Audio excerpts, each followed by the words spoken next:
Actor Vadivelu గారు భారతీయ సినీ చరిత్రలో ఈ పేరు ఒక సంచలనాన్ని సృష్టిస్తే తమిళనాట ఈ పేరు ఒక ప్రభంజనాన్ని సృష్టించిందని చెప్పొచ్చు. వందలాది చిత్రాల్లో విభిన్నమైనటువంటి పాత్రలు నటించి కోట్లాది మంది అభిమానుల హృదయాల్లో హాస్య బ్రహ్మగా పేరు ప్రఖ్యాతలు సంపాదించుకున్నారు. ఆయన్ను చూస్తే నవ్వొస్తుంది. ఆయన సినిమాలు చూస్తే కడుపుబ్బా నవ్వుకోవచ్చు. ఎన్ని బాధలున్నా వడివేలు గారి సినిమా చూశారంటే టక్కున నవ్వొస్తుంది. తెలుగులో బ్రహ్మానందం గారు ఎలాగో తమిళ్లో వడివేలు గారు అంతలా ఫేమస్.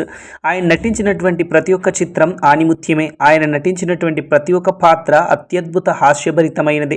మరో హాస్య బ్రహ్మగా ఆయనను తమిళ ప్రజలు కొలుచుకుంటూ ఉంటారంటే అతిశయోక్తి కాదు. వడివేలు గారు సినిమాల్లోకి రాకముందు పెయింటింగ్ షాపుల్లో ఫోటోలకు పెయింట్ వేస్తూ ఒక 100 రూపాయలు సంపాదించే జీవనాన్ని సాగించేవారు. ఆయన అష్ట కష్టాలు పడుతూ సినీ పరిశ్రమకు వచ్చి తనకంటూ ఒక ప్రత్యేక స్థానాన్ని సంపాదించుకుని కోట్లాది మంది అభిమానుల హృదయాల్లో సుస్థిర స్థానాన్ని సంపాదించుకున్నారు ఈ తమిళ నటుడు.